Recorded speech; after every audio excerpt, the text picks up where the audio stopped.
नमस्कार, exam happy channel में आपका स्वागत है। तो दोस्तों जुड़ चुका हूं मैं यहाँ पर आप सभी के लिए झारखंड शिक्षक पात्रता परीक्षा 2025 की तैयारी को लेकर के। तो यदि आप झारखंड में झारखंड शिक्षक पात्रता परीक्षा की तैयारी कर रहे हैं तो यह जो है आपके लिए बहुत ही रामबाण साबित होगा। आप यहाँ से सारे चीज़ों का प्रैक्टिस कर सकते हैं और यहाँ पर आपको देखिए जितना भी प्रैक्टिस करवाया जा रहा है, जितना भी नोट्स दिया जा रहा है वो स्पेशल जेटेट न्यू सिलेबस के आधार पर है। उसके साथ ही आपको यहाँ पर JCERT जैक के झारखंड राज्य के अनुमोदित पाठ्यक्रम पर सारे नोट्स PDF आपको यहाँ पर प्रोवाइड किए जा रहे हैं। तो आप सभी जुड़ करके यहाँ से एक बार अवश्य तैयारी कीजिएगा और परीक्षा में जाने से पहले आप नोट्स को देख लीजिएगा।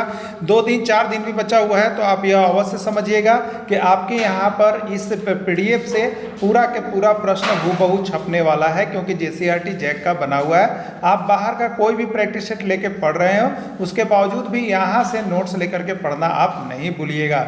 चलिए देखते हैं आज के यहाँ पर महत्वपूर्ण प्रश्न। सेना किस प्रकार की संज्ञा है? आपसे पूछा गया है कि सेना किस प्रकार की संज्ञा है। यह उत्तर प्रदेश शिक्षक पात्रता परीक्षा 2012 का पूछा गया प्रश्न है। जातिवाचक संज्ञा, समूहवाचक संज्ञा, भाववाचक संज्ञा, द्रव्यवाचक संज्ञा। ठीक है, देखिए सेना क्या होता है तो सेना हमेशा समूह में रहते हैं। ठीक है, सेना तभी नाम दिया गया है, ये टुकड़ियों में बटे हुए रहते हैं। तो सेना हमेशा उसमें पुलिस के जो जवान रहते हैं, जो आर्मी के जवान रहते हैं, वो सेना जो होते हैं हमेशा 2 से अधिक समूह में रहते हैं। तो 2 से या 2 से अधिक व्यक्तियों का जो समूह रहता है वो समूहवाचक संज्ञा में चला जाता है। इसलिए सेना किस प्रकार की संज्ञा है? समूहवाचक संज्ञा है। यह यूपी टेट का प्रश्न है। लोहा किस प्रकार की संज्ञा है? लोहा किस प्रकार की संज्ञा है आपको बताना है। जातिवाचक संज्ञा, व्यक्तिवाचक संज्ञा, भाववाचक संज्ञा, द्रव्यवाचक संज्ञा। यह मध्य प्रदेश शिक्षक पात्रता परीक्षा 2013 का पूछा गया प्रश्न है कि लोहा किस प्रकार की संज्ञा है। ठीक है, देखिए लोहा धातु से जुड़ी चीज़ें, धातु अधातु आप लोग पाठ पढ़े होंगे, धातु अधातु। तो धातु वाली जितने भी चीज़ें होंगी वो सभी को आप द्रव्य में डालिएगा। देखिए द्रव्य में सोना, चांदी, लोहा, तांबा, पीतल, ये सभी चीज़ें आएंगे। ठीक है, तो ये द्रव्यवाचक संज्ञा में चला जाएगा। ऐसा नहीं है कि द्रव्य में केवल लिक्विड वाला चीज़ द्रव ही रहता है, तेल, दूध, पानी, ये सब यही नहीं रहता है। ठीक है, द्रव्य में सोना, चांदी, धातु वाली जितनी चीज़ें रहती है वो सभी भी आते हैं, उसको याद कर लीजिएगा। इसलिए लोहा किस प्रकार की संज्ञा है तो लोहा द्रव्यवाचक संज्ञा में जाएगा। राइट आंसर इसका डी होगा। ठीक है, पीतल किस प्रकार की संज्ञा है? देखिए आपसे पूछा गया है पीतल किस प्रकार की संज्ञा है, जातिवाचक, व्यक्तिवाचक, भाववाचक या द्रव्यवाचक। तो अभी हमने आपको बताया कि धातु से जुड़ी सभी चीज़ें जिनकी नाप तौल की जाती है वो सभी धातु वाली वस्तुएं जो होती है वो द्रव्यवाचक संज्ञा के अंतर्गत आते हैं। ठीक है, तो इसका राइट आंसर डी हो जाएगा, द्रव्यवाचक संज्ञा। ये छत्तीसगढ़ शिक्षक पात्रता परीक्षा 2014 का पूछा गया प्रश्न है। नेक्स्ट प्रश्न है, सजावट किस प्रकार की संज्ञा है? सजावट किस प्रकार की संज्ञा है? CG टेट 2016 का पूछा गया प्रश्न है। जातिवाचक, व्यक्तिवाचक, भाववाचक या द्रव्यवाचक। ठीक है, तो सजावट देखिए वैसी चीज़ है जिसको हम सिर्फ क्या कर सकते हैं, अनुभव कर सकते हैं, एहसास कर सकते हैं, जिसको बयान नहीं कर सकते हैं उसको हम लोग भाववाचक संज्ञा के अंतर्गत आते हैं। तो ये सजावट भी जो है यही सी का अंश आता है। तो सजावट कौन सी संज्ञा में चला जाएगा? भाववाचक संज्ञा में चला जाएगा सजावट। झुंड किस प्रकार की संज्ञा है? आपको बताना है कि झुंड जो है किस प्रकार की संज्ञा है, जातिवाचक, समूहवाचक, भाववाचक या द्रव्यवाचक। यूपी टेट 2019 का आया हुआ प्रश्न है। ठीक है, तो झुंड आप देखते होंगे तो कहते हैं कि बकरी का झुंड है, आज कहते हैं ना बकरी का झुंड है, भेड़ी का झुंड है। तो ये झुंड कहने का क्या मतलब होता है कि एक साथ लगभग 10, 20, 50 बकरियां एक साथ जा रही है तो उसको कहते हैं झुंड में जा रहे हैं। ठीक है, अगर भेड़ जा रहा है एक साथ 10, 20, 50 तो कहते हैं कि झुंड में जा रहा है। तो जिसमें 2 या 2 से अधिक का समूह हो जाता हो, चाहे वो किसी चीज़ का हो, तो वो समूहवाचक संज्ञा होता है। तो राइट आंसर इसका बी होगा, समूहवाचक संज्ञा हो जाएगा। ठीक है, चलिए नेक्स्ट, हरियाली किस प्रकार की संज्ञा है? आपको बताना है कि हरियाली किस प्रकार की संज्ञा है। ये पंजाब टेट 2018 का पूछा गया प्रश्न है। हरियाली किस प्रकार की संज्ञा है, जातिवाचक, समूहवाचक, भाववाचक या द्रव्यवाचक। ठीक है, ये हरियाली क्या है? तो हरियाली जो है आपको दृश्य बता रहा है, किसी भी चीज़ का मनोरम दृश्य जो होता है क्या बताता है, तो यह एहसास करवाता है, अनुभव करवाता है सिर्फ, इसलिए हरियाली जो है आपको किस में जाएगा, भाववाचक संज्ञा के अंतर्गत जाएगा। ठीक है, हरियाली क्या है, भाववाचक संज्ञा में चला जाए। के बदले में आने वाला शब्द क्या कहलाता है, सर्वनाम, क्रिया विशेषण, विशेषण या कोई नहीं। ये उत्तर प्रदेश शिक्षक पात्रता परीक्षा 2016 का पूछा गया प्रश्न है। ठीक है, तो संज्ञा के बदले में या संज्ञा के स्थान पर जो शब्द का हम लोग प्रयोग करते हैं उस शब्द को हम लोग क्या कहते हैं, सर्वनाम कहते हैं। तो संज्ञा के बदले में आने वाला शब्द सर्वनाम कहलाएगा। राइट आंसर इसका ये होगा। राम ने एक कलम खरीदा, राम ने एक कलम खरीदा, वह कलम बहुत ही अच्छा है, इस वाक्य में सर्वनाम है। राम, अच्छा, वह, कलम। ठीक है, तो देखिए राम क्या चीज़ है, कोई भी नाम जो होता है वो क्या होता है बताइएगा, संज्ञा होता है। ठीक है, फिर यहाँ अच्छा ऑप्शन दिया है, तो अच्छा क्या चीज़ है, विशेषण है, जो किसी की विशेषता, संज्ञा या सर्वनाम की जो विशेषता बताता है वो विशेषण है। देखिए यहाँ पर एक वह आया हुआ है, वह किसके जगह पर है, तो यहाँ पर संज्ञा, संज्ञा, कलम भी संज्ञा है, तो संज्ञा के जगह पर आया है, तो संज्ञा के स्थान पर जो शब्द प्रयुक्त होगा वह सर्वनाम कहलाएगा, इसलिए वह जो है आपका सर्वनाम होगा। वह क्या होगा, सर्वनाम होगा, कलम क्या होगा, संज्ञा होगा। ठीक है, चलिए नेक्स्ट प्रश्न है, गीता एक लड़की है, गीता एक लड़की है, वो यह बहुत ही अच्छी है, इस वाक्य में सर्वनाम है। यहाँ जो वाक्य दिया गया है, गीता एक लड़की है और यह बहुत ही अच्छी है, इतना में सर्वनाम कौन है आपको बताना है। ठीक है, गीता, गीता किसी का नाम है इसलिए यह संज्ञा होगा। लड़की, लड़की क्या है, यह भी संज्ञा है, किसी जाति का बोध करा रही, जातिवाचक संज्ञा में। अच्छी क्या चीज़ है, यह विशेषता है, इसलिए यह विशेषण है, विशेषण। और यह क्या है, ये गीता के बदले में आ रहा है, जिससे हम बोल सकते थे कि गीता एक लड़की है और गीता बहुत ही अच्छी है। तो दो बार देखिए नाउन का प्रोनाउन, नाउन का यूज एक बार नहीं करना चाहिए बार बार, इसीलिए हम लोग गीता के जगह पर यह ले रहे हैं। ठीक है, तो संज्ञा के बदले में जो आता है वो सर्वनाम होता है, तो संज्ञा के बदले में यह आया है, इसलिए यह जो है आपका सर्वनाम होगा। ये MP टेट 2014 का पूछा गया प्रश्न है, मध्य प्रदेश शिक्षक पात्रता परीक्षा 2014 का पूछा गया प्रश्न है। ठीक है, सर्वनाम के कितने भेद हैं, सर्वनाम के कितने भेद हैं, पंजाब शिक्षक पात्रता परीक्षा 2022 का पूछा गया प्रश्न है, 4, 5, 6 या 7। ठीक है, तो सर्वनाम के कितने भेद हैं, 6 भेद हैं, आपको थ्योरी क्लास में बता दिया गया है। पुनी, क्या ट्रिक था इसका, पुनी अप्रश्न है संबंध से, मतलब पुनी का जो संबंध है वो खुश नहीं है। पुरुषवाचक सर्वनाम, नि से निश्चयवाचक और निजवाचक, दो हो गया, और अ से हो गया अनिश्चयवाचक, और प्रश्न से हो गया प्रश्नवाचक, और संबंध से हो गया संबंधवाचक सर्वनाम। इतना ही होता है। ठीक है, चलिए अगला देखिए, इसमें सर्वनाम के भेद हैं, आपको बताना है कि इसमें कौन सर्वनाम का भेद है। ये हरियाणा टेट 2022 में पूछा है, निजवाचक, निश्चयवाचक, अनिश्चयवाचक सभी। तो निजवाचक भी सर्वनाम का भेद है, निश्चयवाचक भी सर्वनाम का भेद है, अनिश्चयवाचक भी सर्वनाम का भेद है, इसलिए राइट आंसर इसका सभी हो जाएगा। ठीक है, कोयल का पुल्लिंग शब्द है, कोयल का पुल्लिंग शब्द है। ठीक है, कब पूछा गया, तो छत्तीसगढ़ टेट 2016 में पूछा गया था। कोयल का पुल्लिंग शब्द है, कोयली, मादा कोयल, नर कोयल, कोई नहीं। ठीक है, तो कोयल का पुल्लिंग शब्द, यानी कोयल अभी क्या है बताइए, स्त्रीलिंग है, स्त्रीलिंग है। ठीक है, इसका पुल्लिंग पूछ रहा है, कोयली ये नहीं होगा। अब देखिए यहाँ पर मादा कोयल, ठीक है, मादा कोयल, तो मादा तो ये किसके लिए प्रयोग होता है, स्त्री के लिए, तो स्त्रीलिंग खुद है। नर कोयल, तो ये नर कोयल इसका होगा, नर मतलब पुरुष। ठीक है, तो पुल्लिंग पूछ रहा है मैंने पुरुष के रूप में, तो नर कोयल याद रखिएगा, इसका होगा पुल्लिंग शब्द। ठीक है, गुणवान का स्त्रीलिंग रूप है, गुणवान का स्त्रीलिंग रूप क्या है आपको बताना है।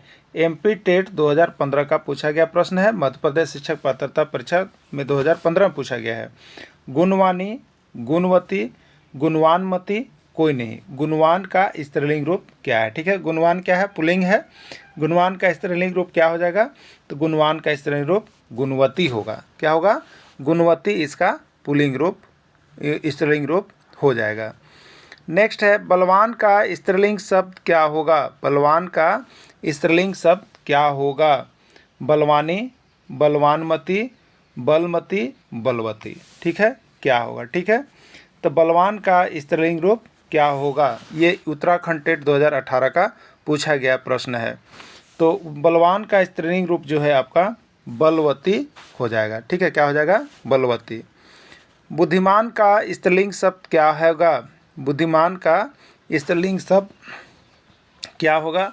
ये राजस्थान शिक्षक पात्रता परीक्षा 2019 का पूछा गया प्रश्न है। बुद्धिमानी, विद्धिमती, बुद्धिमती कोई नहीं। ठीक है, तो बुद्धिमान का जो स्त्रीलिंग शब्द होगा वो होगा आपका बुद्धिमती। क्या होगा, बुद्धिमती। आपने सुना होगा कि बुद्धिमती है। ठीक है, बुद्धिमान का स्त्रीलिंग बुद्धिमती। बुद्धिमान पुरुष के सेंस में हम लोग बोलेंगे और स्त्रीलिंग के सेंस में जब बोलने लगेंगे तो बुद्धिमती बोलना होगा। क्या बोलना होगा, बुद्धिमती बोलना होगा। देव का स्त्रीलिंग शब्द क्या है। देव का स्त्रीलिंग शब्द क्या है। हरियाणा टेट 2014 में पूछा गया है। ठीक है, जब देव बोलते हैं तो ये हम लोग भगवान के, पुरुष भगवान के रूप में उपयोग करते हैं, लेकिन जब यहाँ पर हम लोग करेंगे स्त्रीलिंग शब्द, जब इसका लेंगे तब क्या प्रयोग करेंगे देव का। तो देव के लिए स्त्रीलिंग शब्द क्या होगा बताना है। देवता होगा, भगवान होगा, देवी होगा या कोई नहीं। ठीक है, तो देव को जब स्त्री के रूप में हमको कोई माता के रूप में नाम लेना होगा तो उसको हम लोग देवी कहेंगे। क्या कहेंगे, देवी कहेंगे, यानी देव का स्त्रीलिंग देवी होगा। ठीक है, देव का स्त्रीलिंग देवी होगा। पुल्लिंग शब्द की पहचान करें। इसमें कौन पुल्लिंग है आपको पहचान करना है। यूपी टेट 2013 और सीजी टेट 2018 दोनों में पूछा गया है। ठीक है, पुल्लिंग की पहचान करना है। कवित्री, विदुषी, नेत्री या दादा। ठीक है, कवित्री किसका होता है। कवित्री क्या है बताइए। तो कवि का स्त्रीलिंग रूप कवित्री है, यानी कवित्री स्त्रीलिंग है। विद्वान का पुल्लिंग जो है वो आपका स्त्रीलिंग जो है वो विदुषी होता है। विद्वान का विदुषी। और नेता पुल्लिंग है, उसका स्त्रीलिंग नेत्री होता है। यानी कवित्री भी स्त्रीलिंग है, विदुषी भी स्त्रीलिंग है, नेत्री भी स्त्रीलिंग है।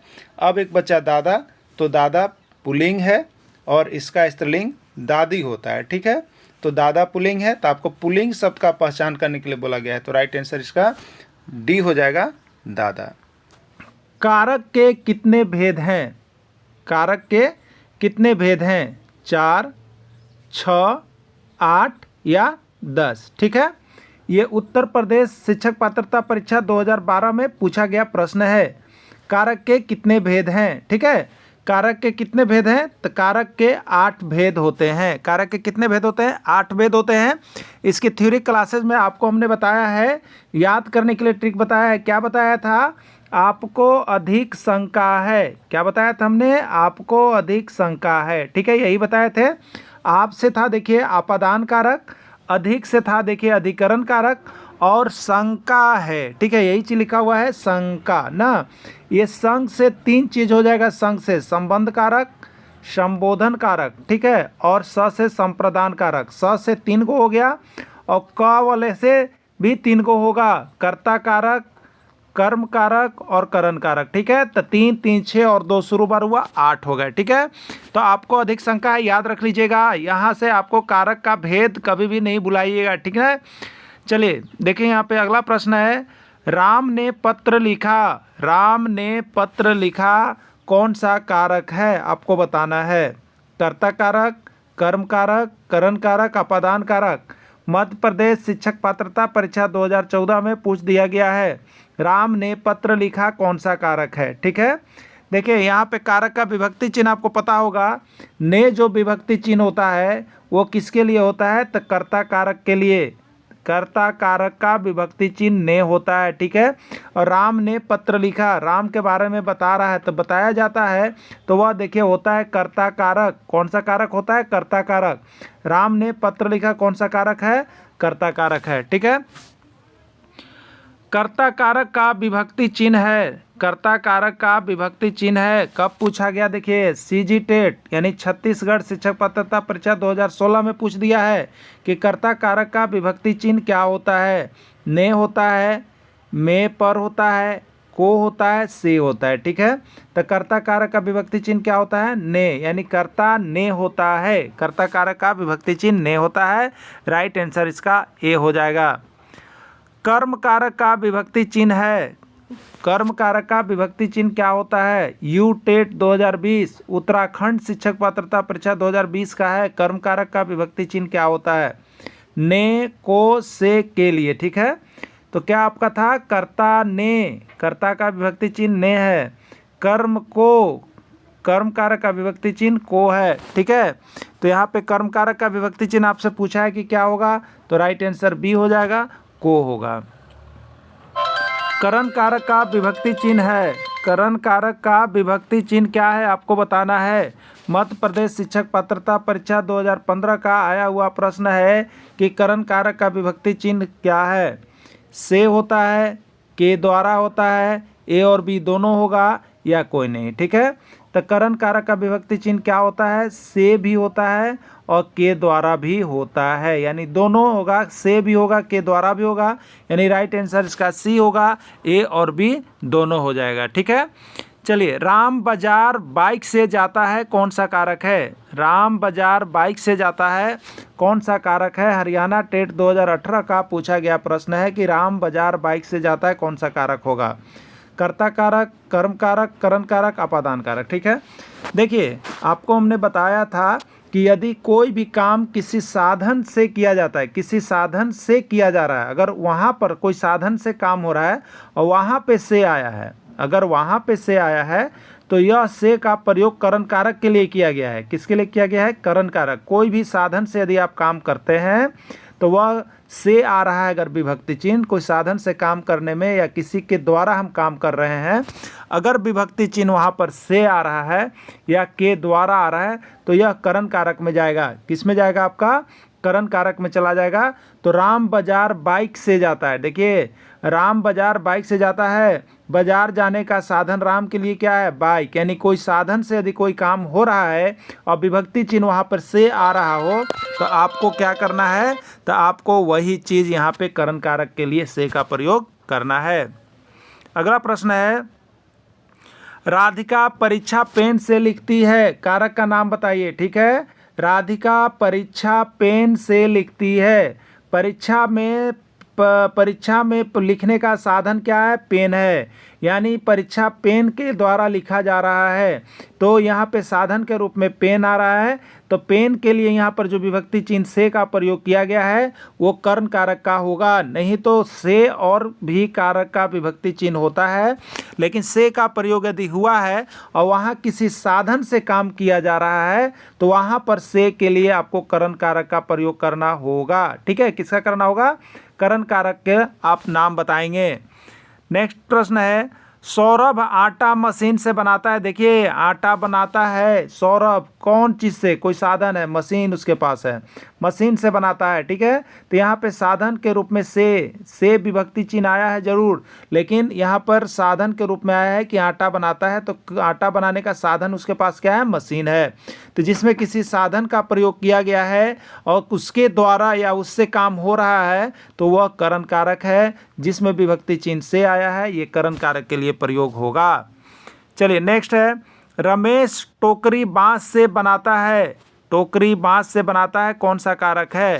रीट 2020 का प्रश्न है, राजस्थान शिक्षक पात्रता परीक्षा 2020 का पूछा गया प्रश्न है, रमेश टोकरी बांस से बनाता है, कौन कारक है। ठीक है, देखिए यहाँ पे से आया है, विभक्ति चिन्ह है से, और टोकरी बनाया जा रहा है, टोकरी बनाने का साधन बांस है, तो किसी साधन से कोई काम हो रहा हो तो वह कर्ण कारक होता है। राइट आंसर इसका ए हो जाएगा, कर्ण कारक हो जाएगा। ठीक है, नमिता चाय कप से पीती है, नमिता चाय कप से पीती है, कारक का नाम बताना है। ये पंजाब टेट पंजाब शिक्षक पात्रता परीक्षा 2022 का पूछा गया प्रश्न है। कर्ता कारक, कर्ण कारक, कर्म कारक, संबोधन कारक। अब हमें लगता है कि आप लोग सभी को बताने में सक्षम है।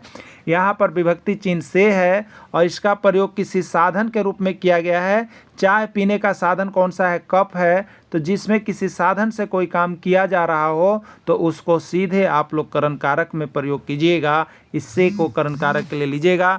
राइट आंसर इसका करण कारक हो जाएगा। राइट आंसर इसका बी हो जाएगा। ठीक है।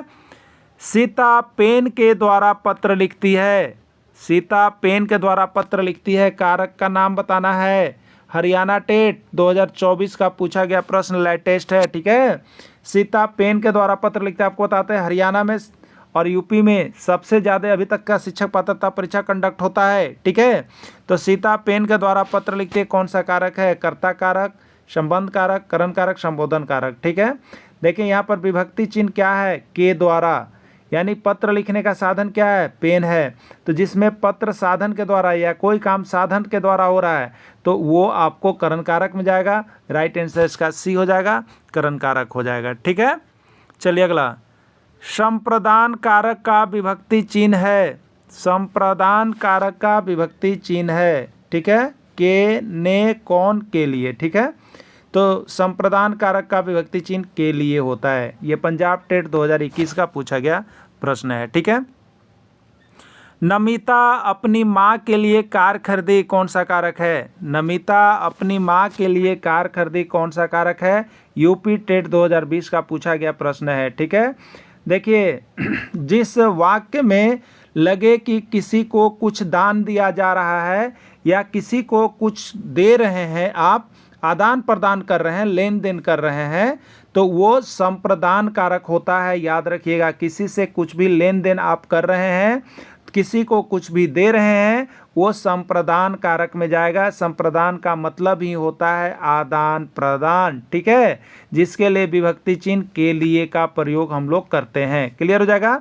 तो देखिए नमिता अपनी माँ के लिए, यहाँ पर विभक्ति चिन्ह के लिए है। ठीक है। कार खरीदी, देखिए माँ को दे रही है क्या? कार। तो किसी के लिए कुछ खरीदा जाए, किसी को कुछ दिया जाए, ठीक है, तो वो आपको संप्रदान कारक होगा और राइट आंसर इसका बी हो जाएगा। ठीक है। उत्तर प्रदेश शिक्षक पात्रता परीक्षा 2000 का पूछा गया प्रश्न है। अर्पित मजदूर को मजदूरी दिया। अर्पित जो है मजदूर को मजदूरी दिया, कौन सा कारक है? देखिए इसमें मजदूर को मजदूरी दिया जा रहा है। जिसमें किसी को कुछ भी दिया जाए, कुछ भी दिया जाए, आदान प्रदान किया जाए, वह संप्रदान कारक होगा। राइट आंसर इसका सी होगा, संप्रदान कारक हो जाएगा। रमेश अपने बेटे के लिए साइकिल खरीदा। रमेश अपने बेटे के लिए साइकिल खरीदा, कौन सा कारक है? राजस्थान टेट 2018 का पूछा गया प्रश्न है। संप्रदान कारक, कर्ता कारक, कर्म कारक, करण कारक। ठीक है। यहाँ पर देखिए के लिए, विभक्ति चिन्ह के लिए है। और अगर विभक्ति चिन्ह से आपको नहीं पता रहता है, वाक्य बताना हो, तो आप देखिएगा कि इस वाक्य में किसी को कुछ दिया जा रहा हो या किसी के लिए कुछ भी चीज़ भेंट किया जा रहा हो तो वो सभी संप्रदान कारक में होता है, लेन देन का। तो रमेश अपने बेटे के लिए साइकिल खरीदा है। ठीक है। इसमें कुछ काम किया जा रहा है, क्या किया जा रहा है? दिया जा रहा है। क्या दिया जा रहा है? बेटे को दिया जा रहा है। क्या दिया जा रहा है? साइकिल। तो जो लेन देन किया जाएगा वो संप्रदान कारक का होगा। तो राइट आंसर इसका ए होगा, संप्रदान कारक में चला जाएगा। ठीक है। राजस्थान शिक्षक पात्रता परीक्षा 2018 में पूछ दिया गया है। तो आप लोग सभी राज्यों के शिक्षक पात्रता परीक्षा के आए हुए प्रश्नों को जरूर बना लीजिए। और यह केवल हिंदी का ही नहीं बनाया गया है, यह आप चाहे 1 से 5 शिक्षक की तैयारी, चाहे 6 से 8 की कर रहे हैं, यहाँ से सारा कुछ PDF आप लेकर के आराम से तैयारी कर सकते हैं। आपको सभी राज्यों का बना बनाया हुआ मिल जाएगा। और साथ में ये सारा प्रश्न JCERT किताब से बिलोंग करता है। तो आप सभी यहाँ से जुड़ करके जरूर तैयारी कर लीजिएगा। सारा नोट्स, PDF, वीडियो सब कुछ आपको उपलब्ध है। ठीक है। हिंदी की तैयारी यहाँ से PDF से करना चाह रहे होंगे, वो सिर्फ 99 रुपीज़ में यहाँ से PDF ले सकते हैं। ठीक है। जिसमें आपको पूरे सिलेबस जो दिए गए हैं उसका पूरा कवर और विभिन्न राज्यों के शिक्षक पात्रता परीक्षा में पूछे गए प्रश्न समाहित होगा। ठीक है। चलिए, काल के कितने भेद होते हैं, ये कहाँ पूछा गया? छत्तीसगढ़ टेट 2012, CG टेट 2012 का पूछा गया प्रश्न है। काल के कितने भेद होते हैं? 1, 2, 3 या 4। ठीक है। काल के कितने भेद होते हैं? आपको बताया गया है कि काल के 3 भेद होते हैं। ठीक है। काल के कितने भेद होते हैं? 3 भेद होते हैं। पहला था आपका वर्तमान काल, पहला आपका था वर्तमान काल, दूसरा आपका था भूतकाल और तीसरा आपका था भविष्यत काल। ठीक है, ये 3 काल के भेद होते हैं। राइट आंसर इसका सी हो जाएगा। नेक्स्ट प्रश्न है, राम पुस्तक पढ़ता है किस काल का उदाहरण है, आपको बताना है। राम पुस्तक पढ़ता है किस काल का उदाहरण है, आपको बताना है। ये पंजाब शिक्षक पात्रता परीक्षा 2014 का पूछा गया प्रश्न है, पीटेट 2014 में आया हुआ है। वो ऑप्शन है वर्तमान काल, भूतकाल, भविष्य काल या सभी। ठीक है, सबसे पहले हम यहाँ पे देखेंगे कि आपको तीनों काल का पहचानने का नियम था कि जिस वाक्य के अंत में है लगा हुआ रहेगा, हूँ लगा रहे, हो लगा रहे। ठीक है, तो ये वाला काल जैसे हम देखेंगे अंतिम वाक्य में ये सब को, तो वो चला जाएगा आपको वर्तमान में। किस में चला जाएगा? वर्तमान काल में। ठीक है, जिसमें लास्ट में आपको क्या लगा हुआ रहेगा? था, थे, थी लगा हुआ रहेगा, वो आपका चला जाएगा भूतकाल। और जिसके लास्ट में क्या लगा हुआ रहेगा? गा, गे, गी लगा हुआ रहेगा, वो चला जाएगा आपको भविष्यत काल। ठीक है, तो यहाँ पर देखिएगा राम पुस्तक पढ़ता है, ये एक वाक्य है और वाक्य के अंत में है लगा हुआ है। क्या लगा हुआ है? है लगा हुआ है। है लगा हुआ तो ये किस में चला जाएगा? तो ये आपका वर्तमान काल में चला जाएगा। ठीक है, पहचान का यही नियम है, वर्तमान काल में चला जाएगा। राइट आंसर इसका ए होगा, वर्तमान काल। नेक्स्ट प्रश्न है, वह बाजार पहुंच चुका था, वह बाजार पहुंच चुका था, हरियाणा टेट 2012 का पूछा गया प्रश्न है, काल का नाम बतावें। वह बाजार पहुंच चुका था, काल का नाम बतावें। वर्तमान काल, भूतकाल, भविष्यत काल या सभी। ठीक है, सबसे पहले ये पूरे वाक्य की समाप्ति जो हो रही है वह था से हो रहा है। किससे हो रहा है? था से हो रहा है, इसलिए किस में चला जाएगा? तभी आपको बताया गया था से है, इसलिए यह भूतकाल में चला जाएगा। राइट आंसर भूतकाल यानी बी ऑप्शन भूतकाल का है। राइट आंसर इसका बी होगा। सुनीता बाजार जा रही होगी, सुनीता बाजार जा रही होगी, कौन सा काल है आपको बताना है। फटाफट फटाफट आप लोग बताइएगा। आप लोग का भी बहुत ही सही आंसर आ रहा है, तो जो भी यहाँ पर डेली शाम को जुड़ करके क्लास की तैयारी कर रहे हैं उनका अच्छा परफॉर्मेंस है। जो भी अभी तक नहीं जुड़ पाए हैं, जिनको नए सिरे से वीडियो मिल रहा है, यहाँ ज़रूर आपका जो है एडमिशन करवा लेंगे और जल्द से जल्द जुड़ करके तैयारी करेंगे, क्योंकि आपको ये जो है आपको यहाँ पर जो झारखंड के टेट पुस्तक है उस पर आधारित सारा प्रश्न आपको बनाया गया है और विभिन्न राज्यों के शिक्षक पात्रता परीक्षा का भी करवाया जा रहा है, चाहे वो कोई भी सब्जेक्ट हो। ठीक है, वह बाजार जा रही होगी, देखिए यहाँ पे होगी वाक्य के अंत में गा, गे, गी अगर लगा हुआ होगा तो ये आपका चला जाएगा भविष्यत काल में। किस में चला जाएगा? भविष्यत काल में। इसका राइट आंसर भविष्यत काल होगा और सी होगा। राइट आंसर इसका सी है, भविष्यत काल होगा। का पर्यायवाची शब्द है, यह कहाँ पूछा गया है? उत्तर प्रदेश शिक्षक पात्रता परीक्षा 2014 का पूछा गया प्रश्न है। ठीक है, कि स्त्री का पर्यायवाची शब्द है इसमें नारी, अबला, रमणी या सभी। ठीक है, तो देखिए पर्यायवाची शब्द वैसे शब्द होते हैं जो देखने में एक जैसे होते हैं या उसका एक जैसा समान अर्थ निकलता है या एक ही शब्द का अनेक अर्थ होता है, वे सभी पर्यायवाची शब्द के अंतर्गत आते हैं। उसी को समानार्थी शब्द भी कहते हैं, उसी को अनेकार्थी शब्द भी कहते हैं। ठीक है, तो स्त्री के समान और कौन सा ऐसा शब्द है जो अर्थ प्रकट करता है, आपको बताना है। तो स्त्री को नारी भी लोग कहते हैं, स्त्री को अबला भी कहा जाता है और स्त्री को रमणी भी कहा जाता है। ठीक है, यानी स्त्री का ही समान अर्थ नारी होगा, स्त्री का ही समान अर्थ अबला होगा, स्त्री का ही समान अर्थ रमणी होगा। राइट आंसर इसका डी यानी सभी हो जाएगा। ठीक है, सोना का समानार्थी शब्द है, इसमें सोना का समानार्थी शब्द कौन सा है आपको बताना है। यह मध्य प्रदेश शिक्षक पात्रता परीक्षा 2013 का पूछा गया प्रश्न है। स्वर्ण है, सूरज है, खुशबू है या सभी है। ठीक है, तो देखिए सोना को हम लोग स्वर्ण कहते हैं। क्या कहते हैं? स्वर्ण। स्वर्ण मीन्स सोना होता है, तो सोना का समानार्थी शब्द जो है स्वर्ण होगा। यह मध्य प्रदेश शिक्षक पात्रता परीक्षा 2013 में पूछ दिया गया है। सेना का पर्यायवाची शब्द है, सेना का पर्यायवाची शब्द कौन है इसमें आपको बताना है। ये सीजीटेट यानी छत्तीसगढ़ शिक्षक पात्रता परीक्षा 2017 का पूछा गया प्रश्न है कि सेना का पर्यायवाची शब्द कौन सा होगा। अनि होगा, फौज होगा, दल होगा या सभी होगा। ठीक है, तो सेना को हम लोग अनि भी कहते हैं, सेना को हम लोग फौज भी कहते हैं और सेना को हम लोग दल भी कहते हैं। यानी राइट आंसर इसका डी हो जाएगा, सभी होगा। सूर्य का पर्यायवाची शब्द है, बताइएगा इसमें कौन सूर्य का पर्यायवाची शब्द होगा। ये पंजाब टेट पी टेट मतलब पंजाब शिक्षक पात्रता परीक्षा 2020 का आया हुआ प्रश्न है।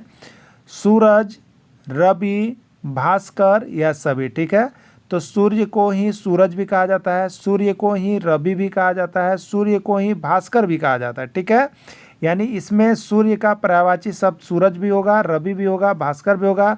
तो राइट आंसर इसका डी हो जाएगा, यानी सभी इसके पर्यायवाची शब्द हैं। सुगंध का अनेकार्थी शब्द है, सुगंध का अनेकार्थी शब्द कौन होगा। ये हरियाणा टेट 2014 का पूछा गया प्रश्न है कि सुगंध का अनेकार्थी शब्द क्या होगा। सौरभ, खुशबू, महक या सभी। ठीक है, तो सुगंध का पर्यायवाची शब्द क्या होगा, अनेकार्थी शब्द क्या होगा, वही है सौरभ सुगंध को ही कहते हैं, खुशबू भी सुगंध का ही नाम है, महक भी सुगंध का ही नाम है। यानी राइट आंसर इसका डी हो जाएगा, सभी हो जाएगा। अगला प्रश्न है, संसार का पर्यायवाची शब्द कौन है, इसमें से आपको बताना है। ठीक है, संसार का पर्यायवाची शब्द कौन है आपको बताना है। पंजाब टेट 2019 का आया हुआ प्रश्न है, विश्व, जगत, दुनिया या सभी। तो संसार विश्व को भी कहा जाता है, संसार को ही जगत भी कहा जाता है, संसार को ही दुनिया भी कहा जाता है। यानी राइट आंसर इसका डी हो जाएगा, सभी हो जाएगा। यानी संसार का पर्यायवाची शब्द विश्व, जगत, दुनिया, सभी होता है। अनिल का समानार्थी शब्द है, अनिल का समानार्थी शब्द क्या है।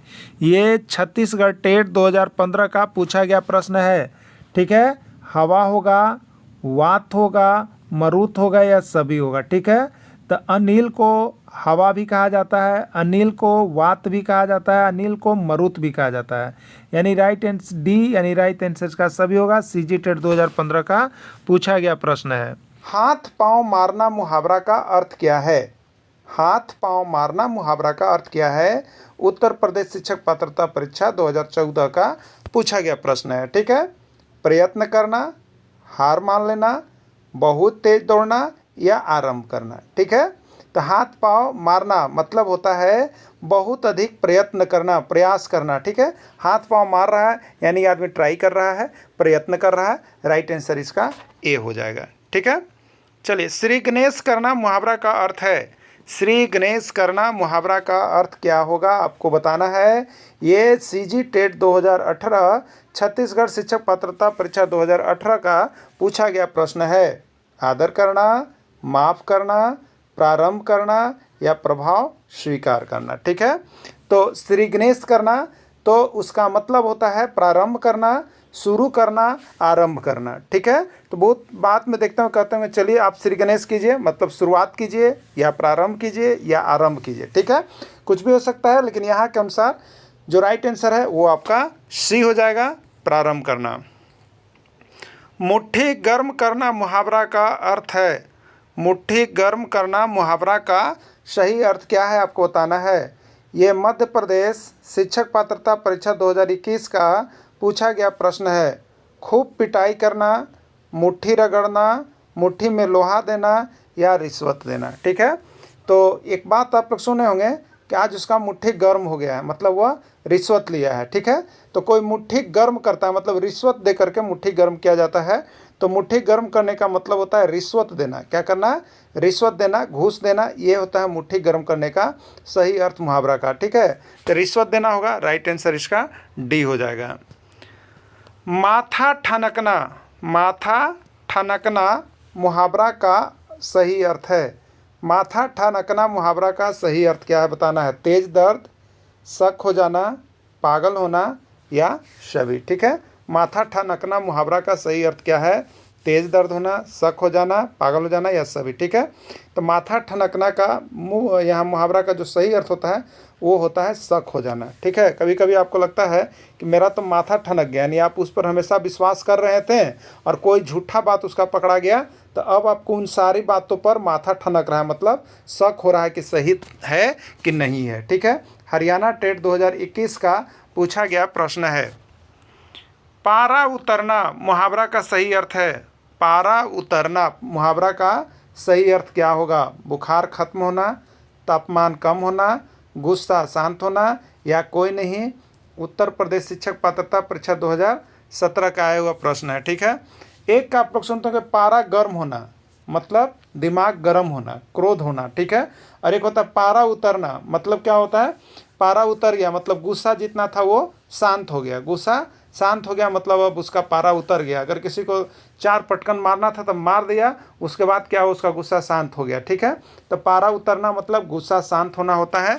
तो राइट आंसर सी हो गया, गुस्सा शांत होना। पाँचों उंगली घी में होना, पाँचों उंगली घी में होना मुहावरा का सही अर्थ क्या है आपको बताना है। ठीक है, ये सीजी टेट 2020 का पूछा गया प्रश्न है। घी का बरसात होना, घी को पीना, पाँचों उंगली में घी लगाना, बहुत अधिक लाभ होना। ठीक है, पाँचों उंगली घी में होना तो बहुत लोगों से सुना है कि इसको क्या है, इसका तो पाँचों उंगली घी में है, यानी चारों तरफ से सहायता होना, चारों तरफ से लाभ लाभ होना। यानी यहाँ के अनुसार जो राइट आंसर आपका होगा वो होगा बहुत अधिक लाभ होना। पाँचों उंगली घी में होना मतलब चारों तरफ से फायदा ही फायदा होना, लाभ होना। राइट आंसर डी, बहुत फायदा होना। 9 2 11 होना मुहावरा का अर्थ क्या है? 9 2 11 होना मुहावरा का सही अर्थ क्या है आपको बताना है। ठीक है, सो जाना, बैठ जाना, भाग जाना या सभी। ठीक है, 9 2 11 होना बहुत ही पुराना है और बहुत ही इंपॉर्टेंट मुहावरा है। लगभग 1001 बार ही प्रश्न पूछ दिया गया है। ठीक है, हर एग्जाम में आता है। तो 9 2 11 होना मुहावरा का सही अर्थ होगा भाग जाना। क्या हो जाएगा? भाग जाना। अंगूठा दिखाना मुहावरा का सही अर्थ है। अंगूठा दिखाना मुहावरा का अर्थ क्या है? धोखा देना, काम नहीं करना, पछतावा करना, काम न मिलना। ठीक है, हरियाणा टेट 2013 का पूछा गया प्रश्न है। तो अंगूठा दिखाना मतलब क्या होता है? आपको धोखा देना। कहते होंगे चलो तो कोई कहता है ठेपो, यानी अंगूठा दिखा देता है। अंगूठा दिखा देता है मतलब आपको क्या करता है? धोखा दे देता है, जो आप कहा हुआ था वो नहीं करता है। अपना उल्लू सीधा करना, अपना उल्लू सीधा करना मुहावरा का अर्थ है उल्लू को पकड़ना, स्वार्थ सिद्ध करना, वक्त पर काम करना, कोई नहीं। ठीक है, तो अपना उल्लू सीधा करना मुहावरा का सही अर्थ होता है अपना स्वार्थ सिद्ध करना। क्या करना? अपना स्वार्थ सिद्ध करना, अपना काम केवल करना, अपना जो भी काम है करवा लेना, उसी को कहते हैं अपना उल्लू सीधा करना। यह पंजाब शिक्षक पात्रता परीक्षा 2018 का पूछा गया प्रश्न है।